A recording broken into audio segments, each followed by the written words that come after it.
Hi all, മറ്റൊരു ക്ലാസ്സിലേക്ക് എല്ലാവർക്കും സ്വാഗതം. അപ്പോൾ കഴിഞ്ഞ ക്ലാസ്സിൽ നമ്മൾ പഠിച്ചു നിർത്തിയത് ഉത്രം തിരുനാൾ മാർത്താണ്ഡവർമ്മ വരെയായിരുന്നു.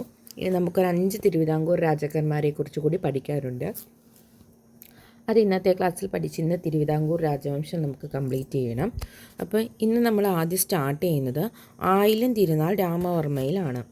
ആയില്യം തിരുനാൾ രാമവർമ്മയുടെ കാലഘട്ടം 1860 മുതൽ 1880 വരെയുള്ള കാലഘട്ടമാണ്.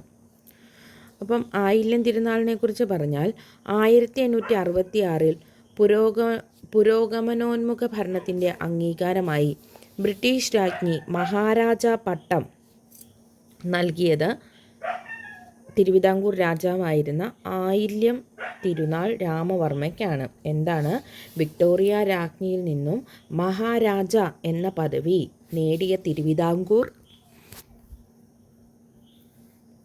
രാജാവ് ആരാണെന്ന് ചോദിച്ചാൽ അത് ആയില്യം തിരുനാളാണ്. വർഷം ഏതാണ്? 1866. പ്രീവിയസ് ഇയർ ക്വസ്റ്റ്യൻ ആണ്. ഇനി 1865 പണ്ടാരപ്പാട്ട വിളംബരം പുറപ്പെടുവിച്ചത് ആയില്യം തിരുനാളിൻ്റെ കാലഘട്ടത്തിലാണ്. 1865 പണ്ടാരപ്പാട്ട വിളംബരം വഴി കുടിയാൻ സർക്കാർ വക പാട്ടവസ്തുക്കളുടെ മേൽ അവകാശം സ്ഥിരപ്പെടുത്തിക്കൊണ്ടാണ് ഇദ്ദേഹം ഈ ഉത്തരവിട്ടത്. അതുപോലെ തന്നെ 1867 ജന്മിക്കുടിയാൻ വിളംബരം പുറപ്പെടുവിക്കുന്നു. അപ്പോൾ കുടിയാൻ വിളംബരം 1867 ഇത് ആരാണ് പ്രഖ്യാപിച്ചത്? ആ വിളംബരം നടത്തിയത് ആയില്യം തിരുനാളാണ്. ജന്മിക്കുടിയാൻ വിളംബരം അറിയപ്പെടുന്ന മറ്റൊരു പേരാണ് കാണപ്പാട്ട വിളംബരം. ജന്മിക്കുടിയാൻ വിളംബരം അറിയപ്പെടുന്ന മറ്റൊരു പേരെന്താണ്? അത് കാണപ്പാട്ട വിളംബരം എന്നാണ് കേട്ടോ. കാണപ്പാട്ട വിളംബരം. ജന്മിക്കുടിയാൻ വിളംബരത്തിൻ്റെ മറ്റൊരു പേരാണ് കാണപ്പാട്ട വിളംബരം. 1875 മെയ് 18 തിരുവിതാംകൂറിൽ ആദ്യത്തെ സമഗ്ര കനിഷ്കുമാരി എന്ന് വെച്ചാൽ എന്താണ്?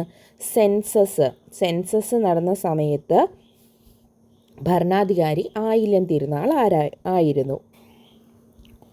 അതുപോലെ തന്നെ പുനലൂർ തൂക്കുപാലം പണികഴിപ്പിച്ച തിരുവിതാംകൂർ രാജാവ് തിരുവിതാംകൂറിൽ നാട്ടുഭാഷാ വിദ്യാലയങ്ങൾ ആരംഭിച്ചു. കേരളവർമ്മ വലിയകോയി തമ്പുരാൻ അധ്യക്ഷനായി രൂപീകരിച്ച തിരുവിതാംകൂറിൽ പാഠപുസ്തക കമ്മിറ്റി രൂപീകരിച്ച ഭരണാധികാരി ആരാന്ന് ചോദിച്ചാലും അത് ആയില്യം തിരുനാളായിരുന്നു. അതുപോലെ തന്നെ ആയില്യം തിരുനാളിനെ കുറിച്ച് വേറെ കുറച്ച് കാര്യങ്ങൾ പറഞ്ഞിട്ടുണ്ടെങ്കിൽ രോഗപ്രതിരോധത്തിനായി സർക്കാർ ജീവനക്കാർക്ക് വാക്സിനേഷൻ ഏർപ്പെടുത്തിയത് ആയില്യം തിരുനാളിൻ്റെ കാലഘട്ടത്തിലാണ്. അതുപോലെ തന്നെ ഹജൂർ കച്ചേരിയിൽ നിന്നും പൊതുമരാമത്ത് വകുപ്പിനെ സ്വതന്ത്രമായി പ്രവർത്തിക്കാൻ ഇദ്ദേഹത്തിൻ്റെ കാലഘട്ടത്തിൽ അനുവാദം കൊടുക്കുന്നു 1860. മറ്റൊരു പ്രത്യേകതയാണ് 1861 സർക്കാർ തപാൽ വകുപ്പ് പൊതുജനങ്ങൾക്ക്, അതായത് അഞ്ചൽ സംവിധാനം എന്ന് നമ്മൾ പറഞ്ഞല്ലോ, അത് പൊതുജനങ്ങൾക്ക് വേണ്ടിയിട്ട് തുറന്നു കൊടുക്കുന്നു. കുരുമുളകിൻ്റെയും പുകയിലയുടെയും കച്ചവടത്തിൽ സർക്കാരിനുണ്ടായിരുന്ന കുത്തക പിൻവലിക്കുന്നു ഇദ്ദേഹത്തിൻ്റെ കാലഘട്ടത്തിൽ. അതുപോലെ തന്നെ 1865 ഈ പണ്ടാരപ്പാട്ട വിളംബരം അറിയപ്പെടുന്നത് തിരുവിതാംകൂറിലെ കർഷകരുടെ മാഗ്ന കാർട്ട. PSC പലതവണ ചോദിച്ചിട്ടുണ്ട്. തിരുവിതാംകൂറിലെ കർഷകരുടെ മാഗ്ന കാർട്ട എന്നറിയപ്പെടുന്നത് എന്താണ്? അത് പണ്ടാരപ്പാട്ട വിളംബരമാണ്. വർഷം എന്നാണ്? 1865. തിരുവിതാംകൂറിലെ ആദ്യ സെൻസസ് നടത്തിയ ക്രമീകൃത സെൻസസ് അത് നടത്തിയത് ആരാണ്? അത് ആയില്യം തിരുനാളാണ് കേട്ടോ. അതുപോലെ തന്നെ 1861 സിവിലും ക്രിമിനലുമായ വ്യവഹാരക്രമങ്ങളെ സംബന്ധിച്ച് നിയമസംഹിതകൾ ഉചിതമായ ഭേദഗതികളോടെ തിരുവിതാംകൂറിൽ നടപ്പിലാക്കി. ആയില്യം തിരുനാളിൻ്റെ കാലത്തെ ദിവാൻമാരായിരുന്നു ടി മാധവറാവു, ശേഷയ്യ ശാസ്ത്രി, നാണുപിള്ള എന്നിവർ. ഗവൺമെൻറ് ആർട്സ് കോളേജ്, വർക്കല തുരങ്കം, Trivandrum law college, science college, ആലപ്പുഴയിലെ വിളക്കുമാടം, തിരുവനന്തപുരം കാഴ്ച ബംഗ്ലാവ് എന്നിവ നിർമ്മിക്കപ്പെട്ടത് ആയില്യം തിരുനാളിൻ്റെ കാലത്താണ്. തിരുവനന്തപുരത്തെ മാനസികാരോഗ്യ ആശുപത്രി, ജനറൽ ആശുപത്രി, പുത്തൻ കച്ചേരി എന്നിവ സ്ഥാപിച്ചതും ആയില്യം തിരുനാളിൻ്റെ കാലഘട്ടത്തിലാണ്. അതുപോലെ തന്നെ 1874 നിയമവിദ്യാഭ്യാസം ആരംഭിച്ച രാജാവാരാണ്? അത് ആയില്യം തിരുനാൾ രാമവർമ്മയാണ്. മലയാള നാടകത്തിന് തുടക്കം കുറിച്ചത് ആയില്യം തിരുനാളിൻ്റെ ശാകുന്തളം പരിഭാഷയോട് കൂടിയാണ്. അപ്പം മലയാളത്തിൽ നാടകത്തിന് തുടക്കം കുറിച്ചത് ആരുടെ കാലഘട്ടത്തിൽ? ആയില്യം തിരുനാളിൻ്റെ.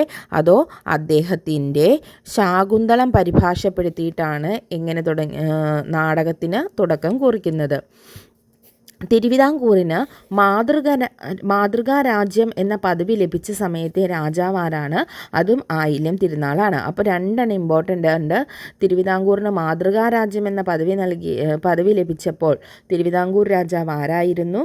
അതുപോലെ തന്നെ വിക്ടോറിയ രാജ്ഞിയിൽ നിന്നും മഹാരാജ പട്ടം സ്വീകരിച്ച തിരുവിതാംകൂർ രാജാവ് ആരാണ്? അത് ആയില്യം തിരുനാൾ രാമവർമ്മയാണ്. അതുപോലെ തന്നെ പണ്ടാരപ്പാട്ട വിളംബരം, ജന്മിക്കുടിയാൻ വിളംബരം അല്ലെങ്കിൽ കാണപ്പാട്ട വിളംബരം, ഇതെല്ലാം ആരുടെ കാലത്താണ്? ആയില്യം തിരുനാൾ രാമവർമ്മയുടെ കാലത്താണ്. AR രാജരാജവർമ്മ, രാജാ രവിവർമ്മ, കേരളവർമ്മ വലിയ കോയി തമ്പുരാൻ എന്നിവർ ആയില്യം തിരുനാളിൻ്റെ സദസ്സിലെ പ്രമുഖന്മാരായിരുന്നു. കേരളവർമ്മ വലിയ കോയി തമ്പുരാനെ അധ്യക്ഷനാക്കി പാഠപുസ്തക കമ്മിറ്റി രൂപീകരിക്കുന്നു. കേരളവർമ്മ വലിയ കോയി തമ്പുരാനെ ഹരിപ്പാട് വെച്ചിട്ട് നമ്മുടെ ആയില്യം തിരുനാൾ എന്ത് ചെയ്യുന്നുണ്ട്? തടവിലാക്കുന്നുണ്ട് കേട്ടോ. അപ്പോൾ ഇത്രയാണ് ആയില്യം തിരുനാളിനെ കുറിച്ച് വളരെ ഇമ്പോർട്ടൻ്റ് ആയിട്ടുള്ള കാര്യങ്ങൾ. അടുത്തത് വിശാഖം തിരുനാൾ രാമവർമ്മ. വിശാഖം തിരുനാൾ രാമവർമ്മയുടെ കാലഘട്ടം 1880 മുതൽ 1885 വരെയുള്ള കാലഘട്ടമാണ്. അപ്പോൾ വിശാഖം തിരുനാളിനെ കുറിച്ച് പറഞ്ഞാൽ ഏറ്റവും ഇമ്പോർട്ടൻ്റ് ആയിട്ട് നമുക്ക് പറയാനുള്ളത് പണ്ഡിതനായ തിരുവിതാംകൂർ രാജാവ് എന്നറിയപ്പെടുന്നു. അതുപോലെ തന്നെ മരച്ചീനി കൃഷി ജനകീയമാക്കിയത്, പ്രോത്സാഹിപ്പിച്ചത് ഏത് തിരുവിതാംകൂർ രാജാവാണ്? അത് വിശാഖം തിരുനാളാണ്. ഓക്കെ, അപ്പോൾ അത്യുൽപാദന ശേഷിയുള്ള മരച്ചീനി ഇനം ശ്രീ വിശാഖിന് ഈ പേരിന് കാരണഭൂതനായത്, അല്ലെങ്കിൽ ഈ പേര് ലഭിക്കാൻ കാരണം ശ്രീ വിശാഖം തിരുനാളാണ്. അദ്ദേഹമാണ് തിരുവിതാംകൂറിൽ മരച്ചീനി കൃഷി പ്രോത്സാഹിപ്പിച്ചത്. അതുപോലെ തന്നെ 1883 തിരുവിതാംകൂറിൽ സമ്പൂർണമായ ഒരു ഭൂസർവേയും കണ്ടെഴുത്തും നടത്തുന്നത് സംബന്ധിച്ച് ഇദ്ദേഹം ഒരു വിളംബരം പ്രസിദ്ധപ്പെടുത്തി. തിരുവിതാംകൂറിൽ പോലീസ് സൈന്യത്തെ പുനഃസംഘടിപ്പിച്ചതും വിശാഖം തിരുനാളിൻ്റെ കാലഘട്ടത്തിലാണ്.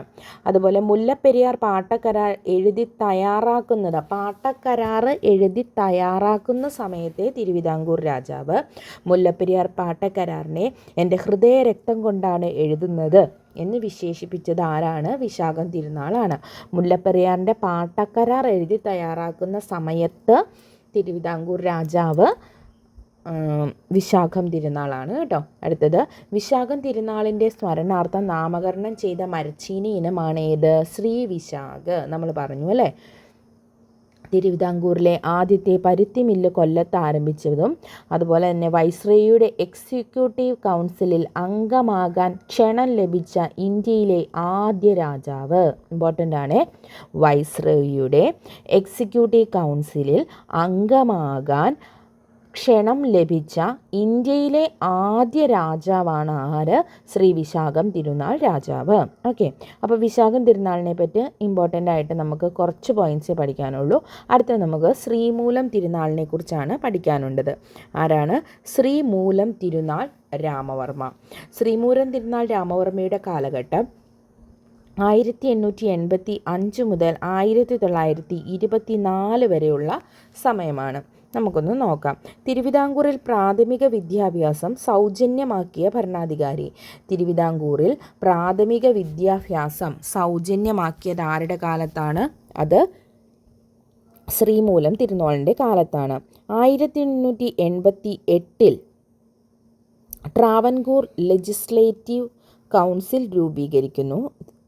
തിരുവനന്തപുരത്തെ സംസ്കൃത college, Ayurveda college, law college, അതുപോലെ തന്നെ പുരാവസ്തു ഗവേഷണ കേന്ദ്രം, ദുർഗുണ പരിഹാര പാഠശാല, തിരുവനന്തപുരത്ത് വനിതാ കോളേജ്, ആയുർവേദ കോളേജ്, സംസ്കൃത കോളേജ്, അതുപോലെ തന്നെ നമ്മുടെ ഫിംഗർ പ്രിൻറ്റ് ബ്യൂറോ, ഇവയെല്ലാം വരുന്നത് അല്ലെങ്കിൽ സ്ഥാപിച്ചത് ആരുടെ കാലത്താണെന്ന് ചോദിച്ചാൽ അത് ശ്രീമൂലം തിരുനാളിൻ്റെ കാലത്താണ്. മറ്റൊന്ന് 1810 സ്വദേശാഭിമാനി രാമകൃഷ്ണപിള്ളയെ രാജ്യദ്രോഹം കുറ്റം ചുമത്തി നാട് കടത്തിയപ്പോൾ തിരുവിതാംകൂർ രാജാവ് ശ്രീമൂലം തിരുനാളായിരുന്നു. കനകക്കുന്ന് കൊട്ടാരം, BJT ഹാൾ തുടങ്ങിയവയും ഇദ്ദേഹത്തിൻ്റെ കാലഘട്ടത്തിലാണ് പണി കഴിപ്പിച്ചത്.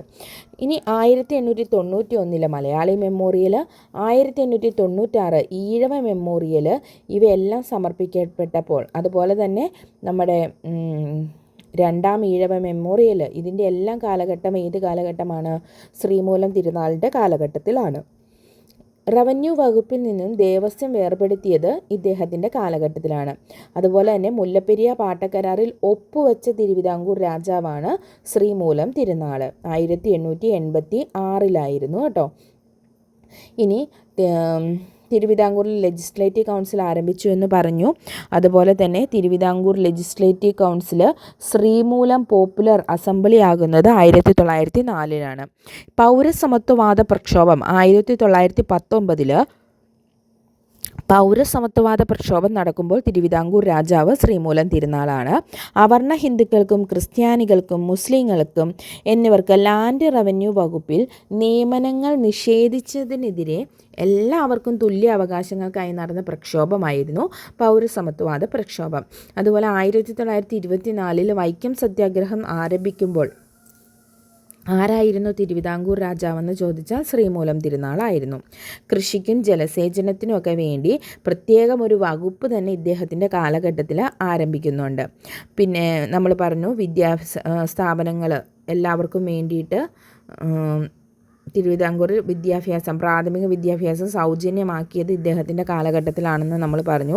അതായത് പിന്നോക്ക സമുദായത്തിലെ കുട്ടികൾക്ക് സർക്കാർ വിദ്യാലയങ്ങളിൽ പ്രവേശനം അനുവദിച്ചു ഇദ്ദേഹത്തിൻ്റെ കാലഘട്ടത്തിൽ.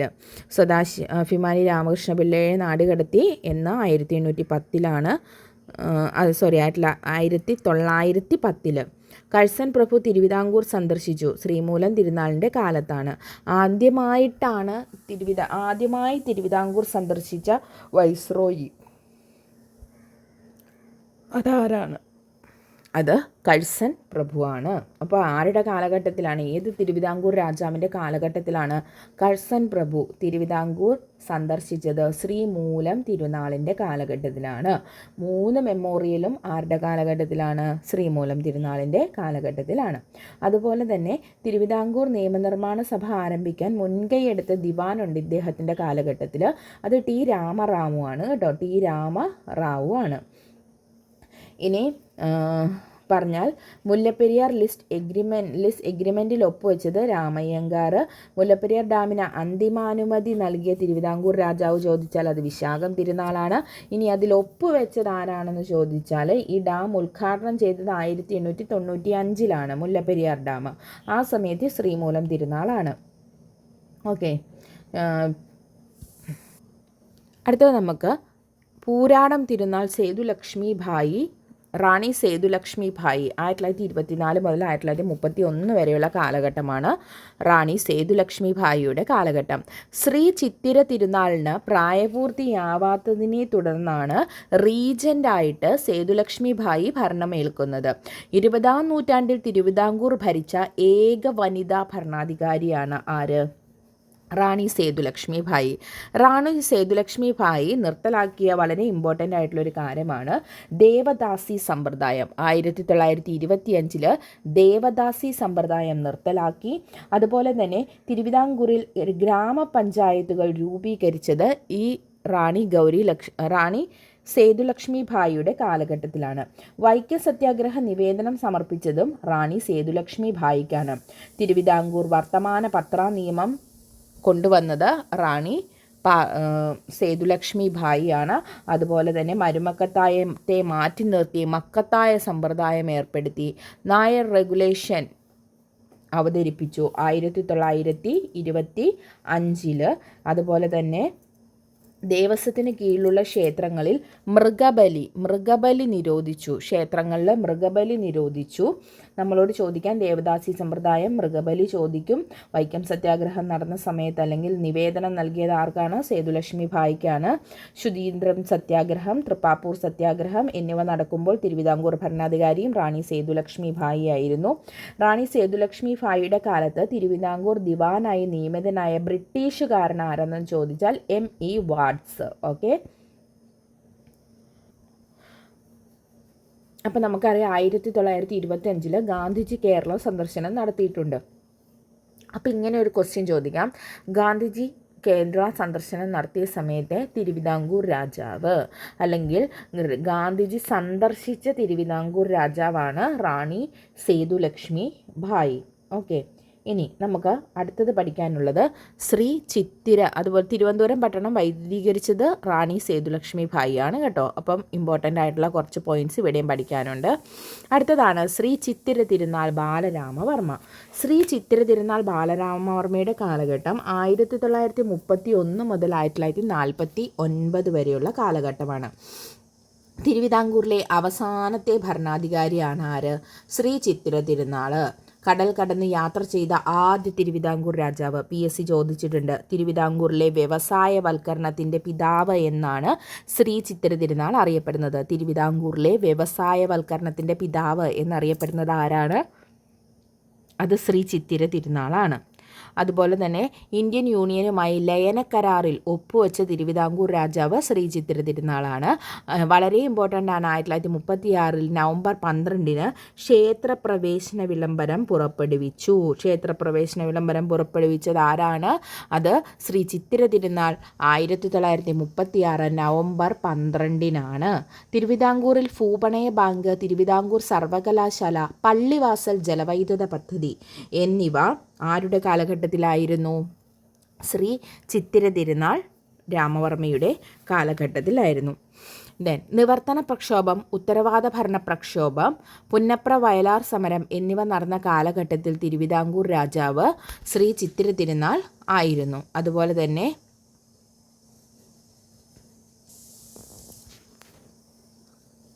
പോപ്പിനെ സന്ദർശിച്ച ആദ്യ തിരുവിതാംകൂർ രാജാവ് ശ്രീ ചിത്തിര തിരുനാളാണ്. കേരളത്തിലെ ആദ്യ വന്യജീവി സങ്കേതമായ നെല്ലിക്കാമ്പെട്ടി ഗെയിം സാഞ്ചുറി സ്ഥാപിതമാകുമ്പോൾ തിരുവിതാംകൂർ രാജാവ് ശ്രീ ചിത്തിര തിരുനാളാണ്. തിരുക്കൊച്ചി സംസ്ഥാനത്തിൻ്റെ ആദ്യ രാജപ്രമുഖൻ അഥവാ ഗവർണർ എന്ന സ്ഥാനത്തേക്ക് വന്നത് ശ്രീ ചിത്തിര തിരുനാളാണ്. വധശിക്ഷ നിർത്തലാക്കിയ തിരുവിതാംകൂർ രാജാവ് ആരാണെന്ന് ചോദിച്ചാൽ ആരാണ്? ശ്രീ ചിത്തിര തിരുനാളാണ്. അതുപോലെ 1946 പുന്നപ്ര വയലാർ സമരം നടന്ന കാലത്ത് ശ്രീ ചിത്തിര തിരുനാളായിരുന്നു തിരുവിതാംകൂറിൻ്റെ ഭരണാധികാരി. തിരുവിതാംകൂറിൽ പ്രായപൂർത്തി വോട്ടവകാശം ഏർപ്പെടുത്തിയത് ശ്രീ ചിത്തിര തിരുനാളാണ്.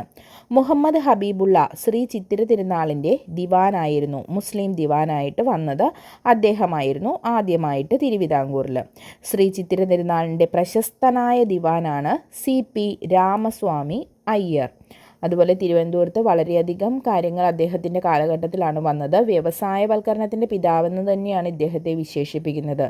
FACT, തിരുവനന്തപുരം റേഡിയോ സ്റ്റേഷൻ, വിമാനത്താവളം, സർവകലാശാല, public service commission, state transport service, medical college, homoeopathy college, Sree Chitra art gallery, Swathi Thirunal Sangeetha college, ഭൂപണയ ബാങ്ക്, തിരുവിതാംകൂർ റബ്ബർ വർക്ക്സ് എന്നിവയെല്ലാം വന്നത് ശ്രീ ചിത്തിര തിരുനാളിൻ്റെ കാലഘട്ടത്തിലാണ്. അതുപോലെ തന്നെ കുണ്ടറ കളമൻ factory, Punalur plywood factory, Eloor fertilisers and chemicals മുതലായ സ്ഥാപനങ്ങളും ഇദ്ദേഹത്തിൻ്റെ കാലത്താണ് വന്നത്. ശ്രീ ചിത്തിര തിരുനാളിൻ്റെ കാലത്ത് തിരുവിതാംകൂർ നിയമനിർമ്മാണ സഭ പരിഷ്കരിക്കുന്നുണ്ട്. ഇത് ശ്രീമൂലം അസംബ്ലി എന്നും ശ്രീ ചിത്ര സ്റ്റേറ്റ് കൗൺസിൽ എന്നും നിയമനിർമ്മാണ സഭയ്ക്ക് 2 മണ്ഡലങ്ങൾ ഉണ്ടായിരുന്നു. അതുപോലെ ഇദ്ദേഹത്തിൻ്റെ കാലഘട്ടത്തിൽ തിരുവിതാംകൂറിൽ ഉത്തരവാദ ഭരണ പ്രക്ഷോഭം നടക്കുന്നുണ്ട്. 1938 മുതൽ 1947 വരെ സ്റ്റേറ്റ് കോൺഗ്രസ് ആണ് തിരുവിതാംകൂറിൽ ഈ പ്രക്ഷോഭം നടത്തുന്നത്.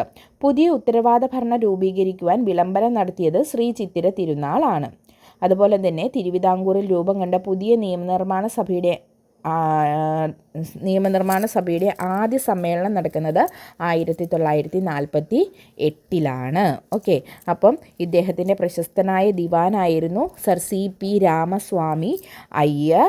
1936 അദ്ദേഹം ദിവാനായത് 1936 അതുപോലെ ക്ഷേത്രപ്രവേശന വിളംബരം പുറപ്പെടുവിക്കാൻ ശ്രീചിത്തിര തിരുനാളിനെ പ്രേരിപ്പിച്ചത് സർ CP രാമസ്വാമി അയ്യരാണ് കേട്ടോ. അപ്പോൾ ശ്രീചിത്തിര തിരുനാളുമായിട്ട് ബന്ധപ്പെട്ടത് ഇത്രയുമാണ്. അപ്പോൾ നമ്മളിപ്പോൾ പഠിച്ചു കഴിഞ്ഞത് തിരുവിതാംകൂർ രാജാക്കന്മാരുടെ ഭരണവും അവരുടെ കാലഘട്ടവുമാണ് ഇപ്പോൾ പഠിച്ചത്. ഇതിൽ നിന്നും നമ്മളോട് ഷുവറായിട്ടും ക്വസ്റ്റ്യൻസ് ചോദിക്കും, ഉറപ്പാണ്. കഴിഞ്ഞ ദിവസം നടന്ന എക്സാമിന് പോലും മാർത്താണ്ഡവർമ്മയുടെ ഭാഗത്തു നിന്ന് ക്വസ്റ്റ്യൻസ് വന്നിരുന്നു. അതുകൊണ്ട് നിങ്ങളിതിൽ ഇമ്പോർട്ടൻ്റ് ആയിട്ടുള്ളതെല്ലാം ഒന്ന്, അതായത് എല്ലാവരുടെയും അവരുടെ കാലഘട്ടത്തിലുണ്ടായിരുന്ന വളരെ ഇമ്പോർട്ടൻ്റ് ആയിട്ടുള്ള കാര്യങ്ങൾ, ഇപ്പോൾ നമ്മൾ മാർത്താണ്ഡവർമ്മയുടെ പറയുകയാണെങ്കിൽ കുളച്ചൽ യുദ്ധം, അതുപോലെ തന്നെ റാണി ഗൗരി പാർവതി ഭായിയുടെ പറയുകയാണെങ്കിൽ പ്രാഥമിക വിദ്യാഭ്യാസം, അങ്ങനെ ഒരുപാട് കാര്യങ്ങളുണ്ട്. അതെല്ലാം നിങ്ങളൊന്ന് നോട്ട് ഔട്ട് ചെയ്ത് വെക്കണം. കാരണം സ്റ്റേറ്റ്മെൻ്റ് ആയിട്ട് നമ്മളോട് ചോദിക്കാവുന്നതാണ്. അപ്പോൾ ഈ ക്ലാസ് നിങ്ങൾക്ക് യൂസ്ഫുൾ ആയെങ്കിൽ നിങ്ങൾ നമ്മുടെ ചാനലൊന്ന് സബ്സ്ക്രൈബ് ചെയ്യുക, ലൈക്ക് ചെയ്യുക, ഷെയർ ചെയ്യുക. നമുക്ക് അടുത്ത നമ്മളിപ്പോൾ അസിസ്റ്റൻറ്റ് പ്രിസൺ ഓഫീസറുടെ സിലബസ് വെച്ചിട്ടാണ് പോയിക്കൊണ്ടിരിക്കുന്നത്. നമുക്ക് അടുത്ത ക്ലാസ്സിൽ വീണ്ടും കാണാം. Thank you all. Have A nice day.